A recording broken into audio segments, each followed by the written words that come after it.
I know what it is, that I don't stand up to his expectations. I'm not quite enough for him. He's superior to me.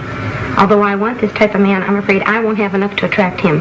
Well, that's the first part of the sentence, and that might be a true one, because maybe he could be superior to you in some ways. Maybe he wouldn't be attracted to you, but that would never upset you if you were only saying that. I think he may be superior to me. Now, you're adding a second sentence to that, which is, if this is so, that would be awful. Well, not quite so extreme as that, because I've thought about that too. It's usually, I've missed my chance again, because when I want to become, if I want to show the very best of myself, because I think I have self-confidence and I have enough to offer. Yeah. But when I get afraid like that, then I show all the bad qualities. I'm flip, I'm so much on the defensive that I can't show my good qualities. And it's like I missed my chance again. There was a good opportunity to be close to this man, and I loused it up again. All right, but even let's suppose you're saying that, and I think you really are, but you must be saying something else too, because if you were just saying, hell, I missed my chance again, you'd say, all right, next time I'll take advantage of what I learned this time and do it a little better. Now, you still must be saying, if you feel shame, embarrassment, shyness, there's something pretty bad about your error in missing your chance again. I don't know if this follows in context of what you're saying, but the thing I do feel is that I get suspicious then. Am I the type of woman that will only appeal to the ones that are to not my type of guy anyway? Is there something wrong with me? Am I never going to find the kind of man I enjoy? I always seem to get the other ones. All right, now you're getting closer to what I'm talking about, because you're really saying, if I am this type of woman that none of these good, eligible males are going to appeal to, then that would be awful. I'd never get what I want, and that would really be something frightful, isn't it? Plus, I don't like thinking of myself that way. I want to put myself on a higher standard. I don't like to think that I may be just an average Jane Doe. But let's just suppose, for the sake of argument at the moment, that that were so. All right. That you were an average Jane Doe. Now, would that be so terrible? It would be inconvenient. It would be unpleasant. You wouldn't want it. But would you get an emotion like shyness, embarrassment, shame out of just believing that maybe I'm going to end up like Jane Doe? I don't know. Well, I don't think you could, because you still would have to be saying on some level, as I think you've just said, and it would be very bad. It would be terrible. I would be a no-goodnik if I were just Jane Doe. I'd never get what I want. If I were just a Jane Doe, and if I'd have to accept that, I'd never get what I want, and I don't want to live the rest of my life with just icky men. Well, it's not necessarily so that you'd never. You really mean your chances would be reduced, because we know some icky girls who get some splendid men, don't we? That's right. You see, so you're generalizing there. You're saying it probably would be that I'd have a more difficult time, but then you're jumping to, therefore, I'd never get it all. You see the catastrophizing there that you jumped to. Yes, but it feels that way to me at the time. It seems like forever. That's right, but isn't that a vote of non-confidence in you? An essential vote of non-confidence? Yes. And the non-confidence is because you're saying, one, I don't want to miss out on things. I would like to get the kind of a man I want and be a, in your words, superior kind of girl who gets a superior kind of man. Yes.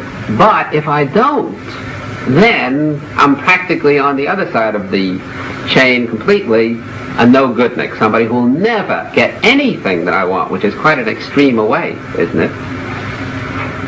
Yes. And that's what I call catastrophizing, taking a true statement, and there is a good deal of truth in what you're saying, if you didn't get the kind of a man you wanted, that it would be inconvenient, annoying, frustrating, which it really would be, and then saying, I'd never possibly get what I want, and even beyond that, you're really saying, and then I couldn't be a happy human being. Aren't you really saying that on some level?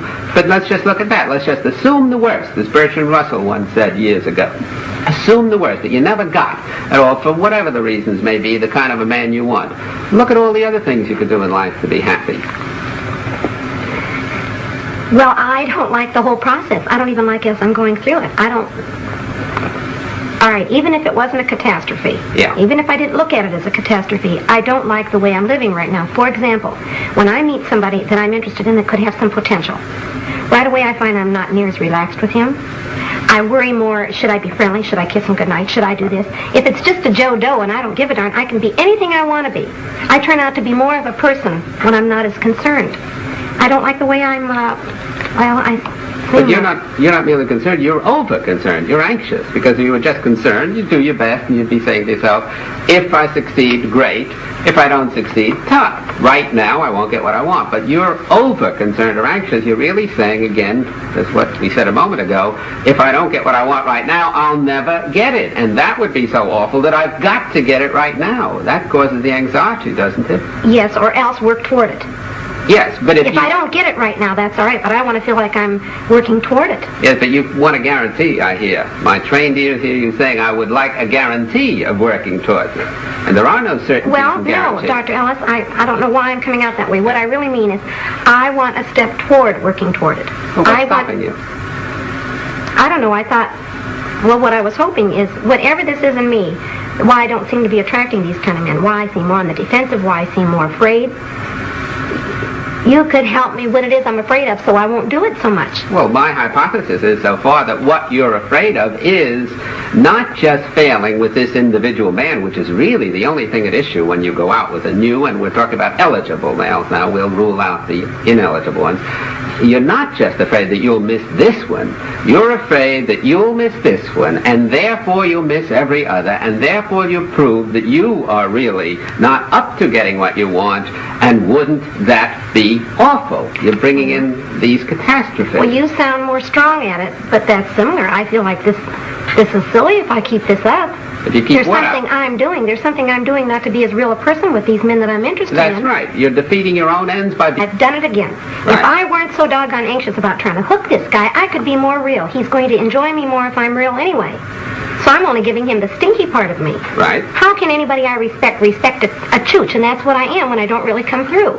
But look how you just devalued yourself. Let's just suppose, for the sake of argument, you kept giving the stinky part of you. Right. A human being, another person who's trying to get interested in you, might not like these attributes, these characteristics of you, but I don't think he's going to despise you as a person, which you are really doing. I'm harder on myself than I think That's he is. exactly He the just point. doesn't like me. There's not enough to me. Right, and I say before, if people just didn't like you and you went through enough of them, and it would be hard to go through enough, but it would be possible, you'd eventually find one who did like you and whom you liked. But as long as you devalue yourself personally in your own eyes, you complicate the problem enormously, and you're not focusing on how can I be myself, change the traits. If you, for example, had let us just say, a mangled arm, and you wouldn't accept your whole person, your being, because of this mangled arm, then you would focus so much on that mangled arm that you wouldn't be able to do things that you wouldn't otherwise be able to do. That's almost what I do, yes. Yes, you see, that's exactly, so you're taking a part of you, an arm, and focusing almost completely on that.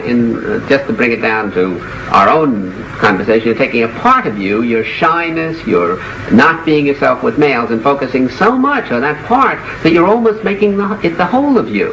And you get an awful picture of your total self because of this defective part, and we're assuming, you and I, that it is defective. We're not glossing over and saying, no, you're doing all right. You're not doing that well. Right. Now, if you could accept yourself for the time being with this defective part, with these attributes, and not beat yourself over the head, as I feel you definitely are doing, then it becomes a relatively simple problem to work and practice against this negative attribute. In other words, let's get back to that now, how to be yourself. Let's just suppose for the moment that you really were fully accepting yourself with your failings.